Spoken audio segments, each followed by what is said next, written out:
What's up, everybody? This is Colin from Holistic Heritage Homestead. I hope you're all well. I want to talk to you folks about something. This is a lifestyle channel, so we cover a lot of different topics, and if we think of something that might be valuable, we might want to share it because we think that's a nice thing to do. Parenting. Now, general disclaimer, which is so sad and probably arguably pathetic that we have to do this nowadays. I am not a doctor. I am not a psychologist. I am not a psychiatrist. I know nothing. Only people that go to school for many years with letters after their names and degrees are able to have any opinions.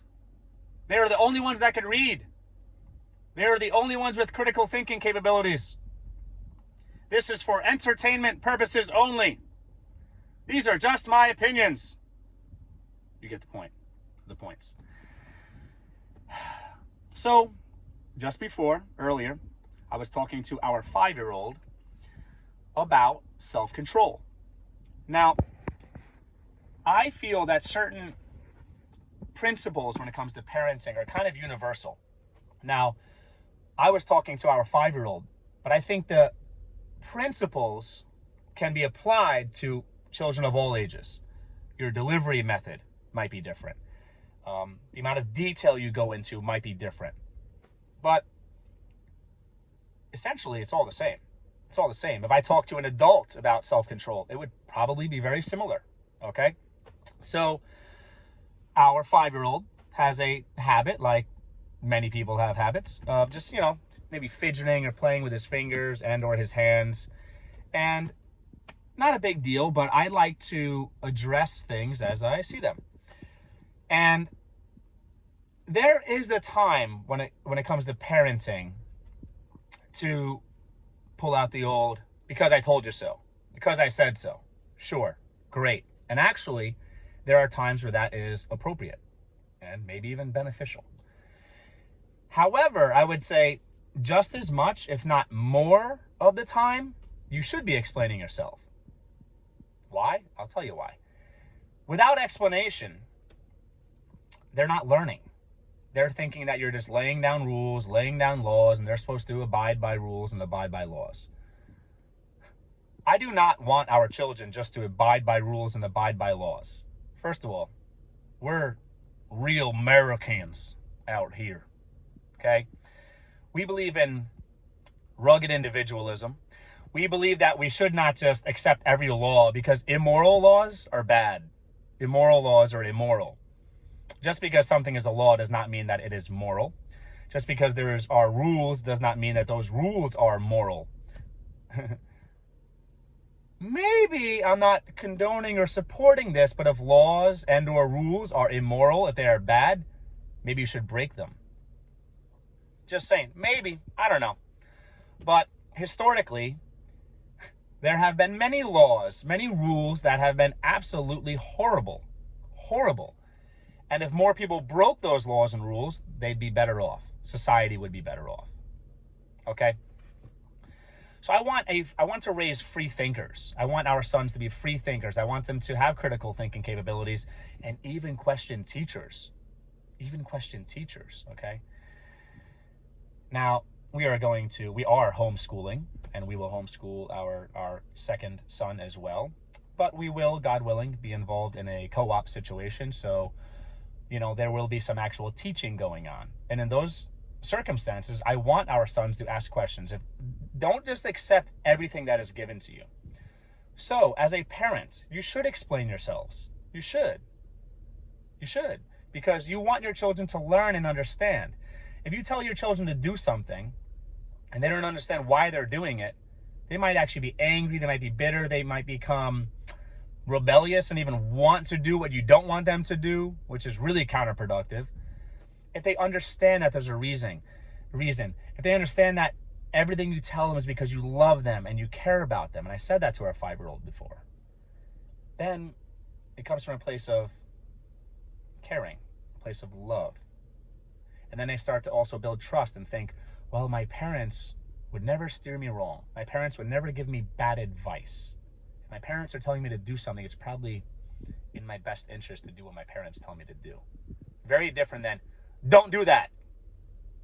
Don't do that because I told you so. Stop it. Those are fine, but they should be followed with an explanation most of the time. When do you not explain yourselves? Well, when it's probably the topic or topics might be too difficult for a child of a certain age to understand. They might be a topic or topics that you do not want to talk about at the time, and you might want to defer that topic, okay? Which there are different topics. I'm not going to get into that, but you might not want to talk about it at certain ages. Sure, then it's don't do that. Stop it because I told you so. Those are those situations. Otherwise, you want to teach your children.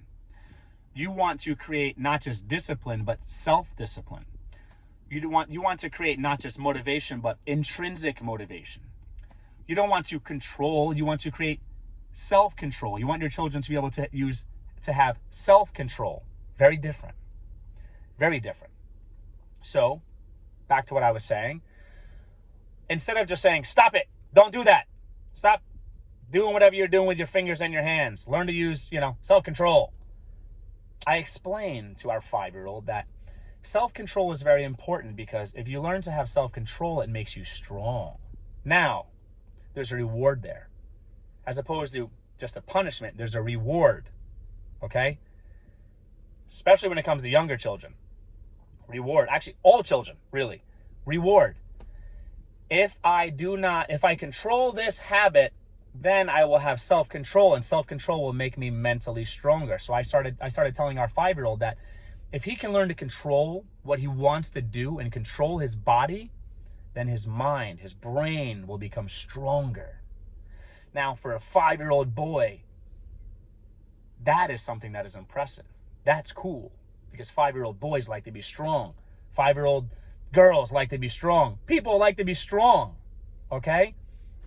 So now I'm creating this reward system in his brain for him to think about, yeah, I should not do that because I want to be strong mentally. And then I talked about being strong physically. So he was making the connection there, associating the connection there. Now, our son, I think, hopefully,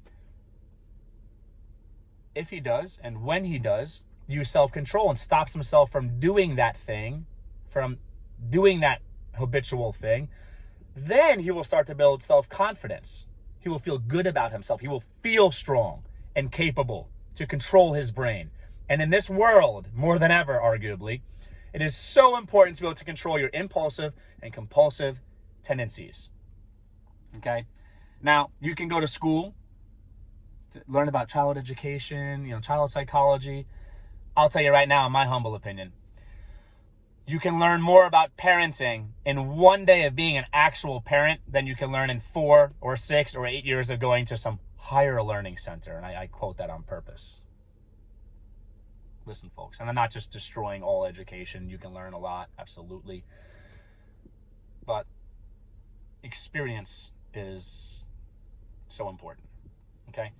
Try to motivate your children, because when your children do listen and then they, hopefully even see the benefits of listening, then they build self-confidence. They start to tell themselves, I can control my body.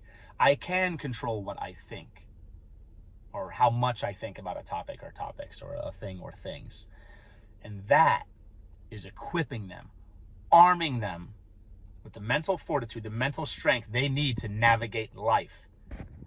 Now, I'm not saying we have to bend over backwards and do whatever our children want us to do. We have to deliver every idea on a silver platter. No. There is absolutely a time where it's, no, stop it now, because I said so.